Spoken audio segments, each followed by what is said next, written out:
Sir, yes, sir. Good morning everyone. So we are team 5. I am Sanjay. This is Saisna, Savita, Varsha and Roshni. So now we will be discussing on the topic normalization of sex and sex education.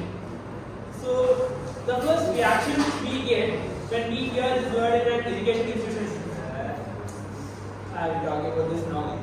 So that is the kind of impact which the society has created in the minds of students, right? But that's not the actual case, because sex and sex education is not only about the physical action involved. It involves a lot of other topics like the emotional connect which you develop with another individual.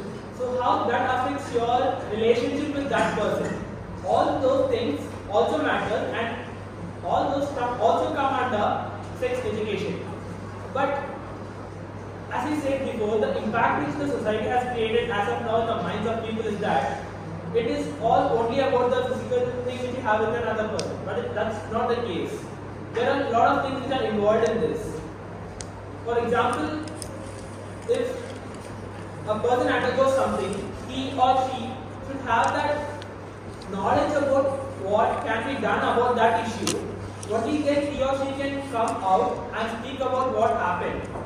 For that, education is needed. If we are not aware about something, how are we going to speak out about that particular thing, and how are we going to bring about a change in that particular area, right? So with this point, I'll move forward to GD.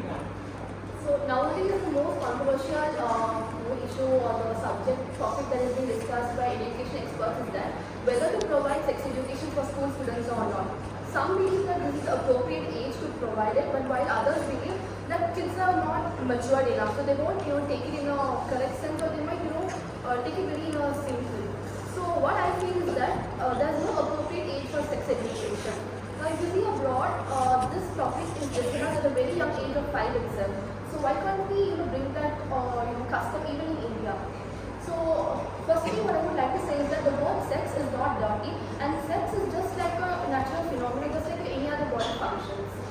So this is the one thing that we need to normalize. Only then, if we normalize it only in this forum, we can put it out, or we can ultimately achieve our goal.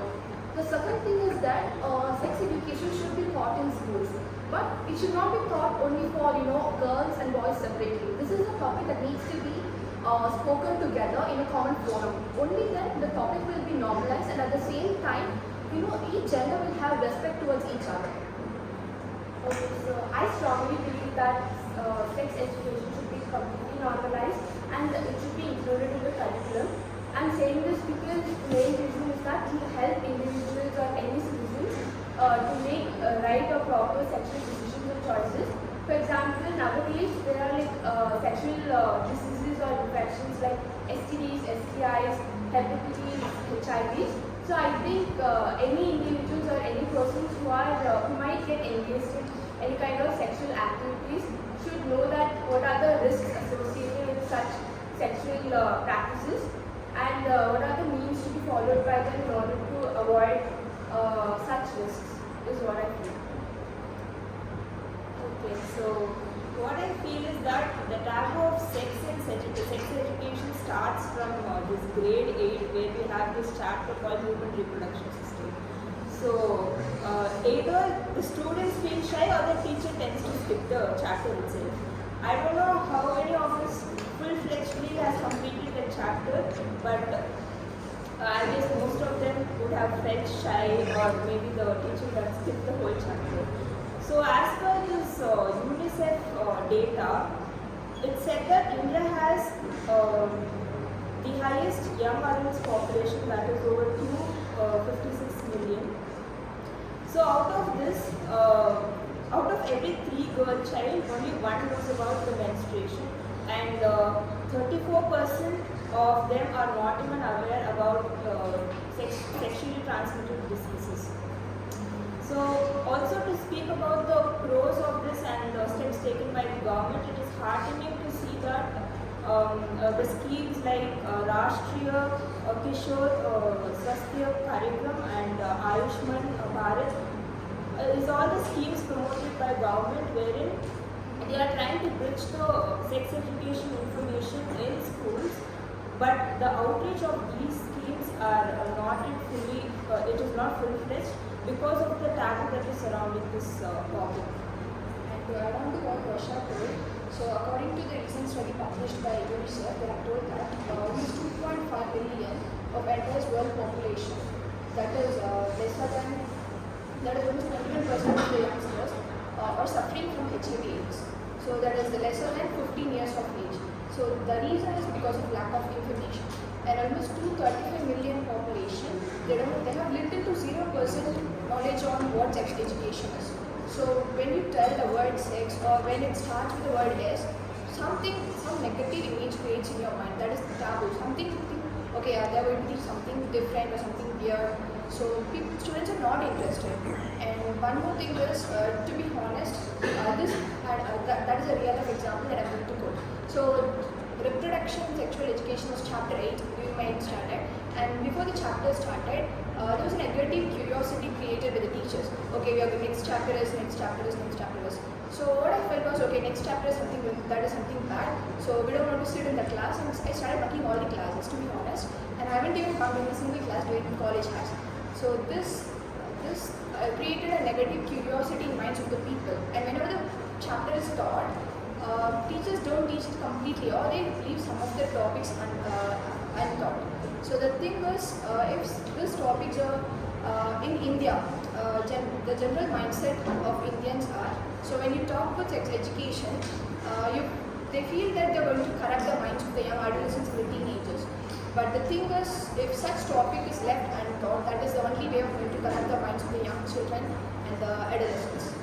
And this thing should be started at a very initial, in the initial stages. Parents should be free enough to speak with their children regarding and create awareness to them about what a sex education is. So if such things are left untaught, then they'll resort to some other ways, because now everything is available online. If you're not going to teach them what sex education is, and if you're not going to disclose everything to them, they'll probably find some other way. They'll resort to pornography or internet or any other website to learn about what sex education is. And again, that turns out to be negative. So what internet or everything depicts or something negative on sex education, and if this continues, there is no end for this. So again, the next generation will be having a negative image on sex education. So to put an end for this, sex education should be given to every children. It should be taught to every one of us at a very young age. Not at the age of, not at the class of 7th or 8th, where your hormones start, their hormonal changes. It should be informed well prior, maybe grade of 3 or 4. I would like to add to what Roshni said. So you can see nowadays the younger generation, they're more into social media. Like they spend more time in social media. So this is one platform in which they get to see a lot of sexually explicit content. So what I feel is that more than schools should also take the initiative to teach on these topics, but at the same time it's also the parents' responsibility. We should not completely put the blame on the school only, because I think the parents also have an equal responsibility in this. So, and one more thing is, she spoke about the statistics. I don't know how many of you all know, but in India around 2.4 million people are affected by HIV/AIDS, and this is around 31% of the entire population of India who are affected. And apart from that, India stands as the third position for HIV/AIDS, whereas the first rank is won by South Africa. So this itself, you can understand how important sex education is. So I would like to say something. Another important aspect that sex education touches upon is consent. So I would like to say that sex education can be used as a strong tool to create awareness about the importance of consent. As in, it is really important to have a mutual consent between the partners who might get into sexual practices. And if there is no consent given by any of those partners or persons, it will be considered as rape. So we see and hear about a lot of news about rapes happening in many parts of India. So I think if we create awareness about the importance of consent, I think rapes can be reduced to a certain possible extent, is what I feel. And another thing is that nowadays we see how teenage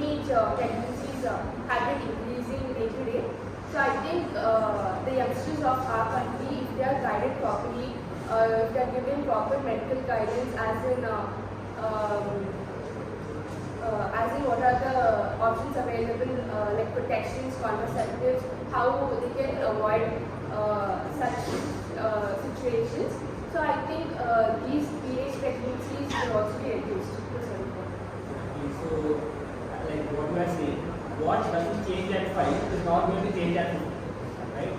So, just continuing from where she left, taking it to a global level, there was a survey conducted among the students and parents, like which is the right age to start educating about sex education in schools and colleges. And there was also a survey conducted among the students to know if they really need that topic and like what was that major reason why they needed that topic, right? So the result of that survey was, out of the survey conducted among the students, there was 93% of the students who wanted to come out and speak to their parents or their well-wishers about certain things, but they are not able to do. Which means they have undergone something, but they are not in a proper state of mind, or they don't know how to convey it to the society.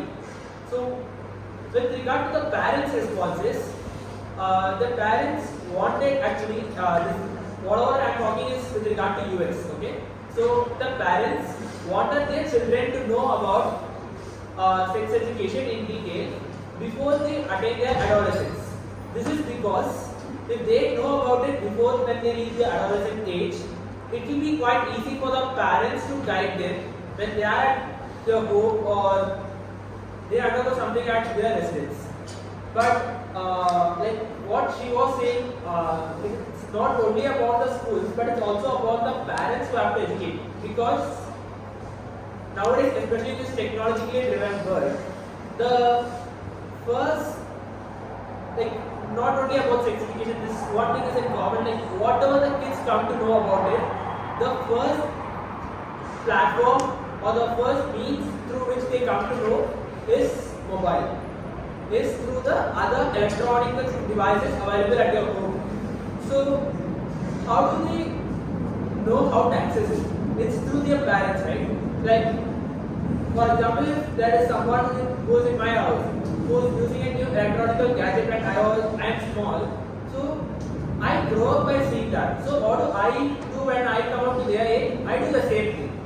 But from that point, from where I grow, if I am taught like this is wrong or this is right or this should be taken up or escalated in such a manner, so that if it's done from a very young age, as like Roshni said, from grade 3 or grade 4, so when the child reaches the age of adolescence, he or she is going to have a complete knowledge of what the world is about, because there is some transition happening from their childhood to adult age, right?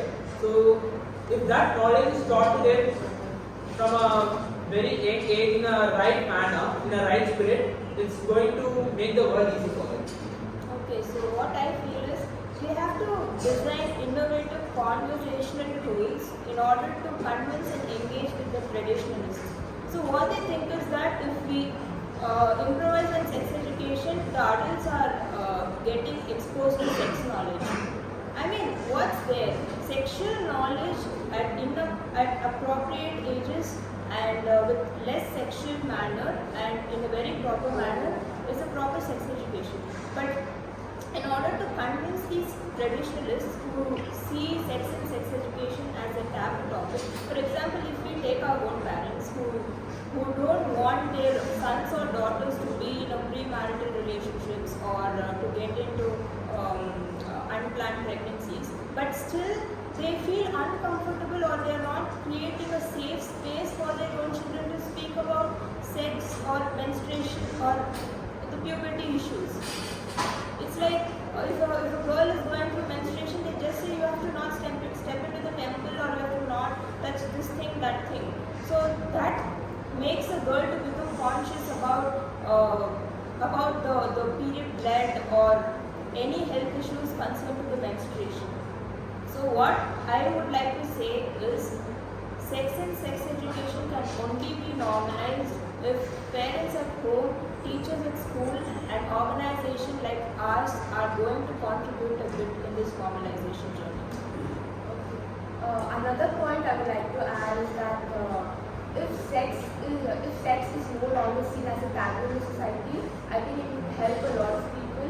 As in, people who have faced sexual abuse can open up about it, boldly talk about it in the society. So, what do you think?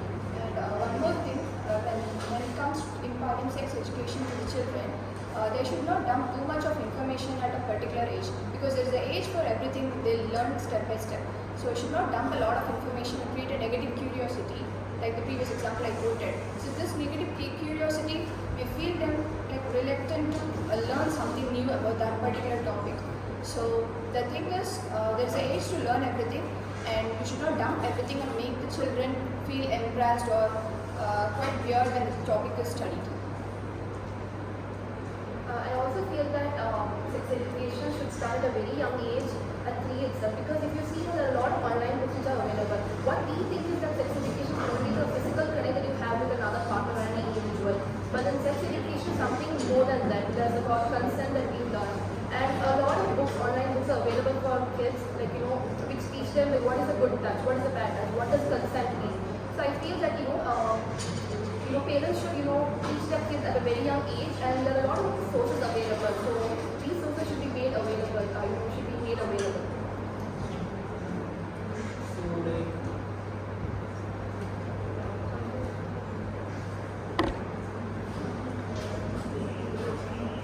Okay, so to conclude our today's topic, that is normalization of sex and sex education. Starting from home, that is teaching good touch, bad touch, and through the school about the human reproduction and everything else that comes along our whole life should be taught in a very appropriate manner, so that we can not see a blush that comes up when we utter a word sex. So this sense of responsibility should be inculcated in every one of us, and that's when we can normalize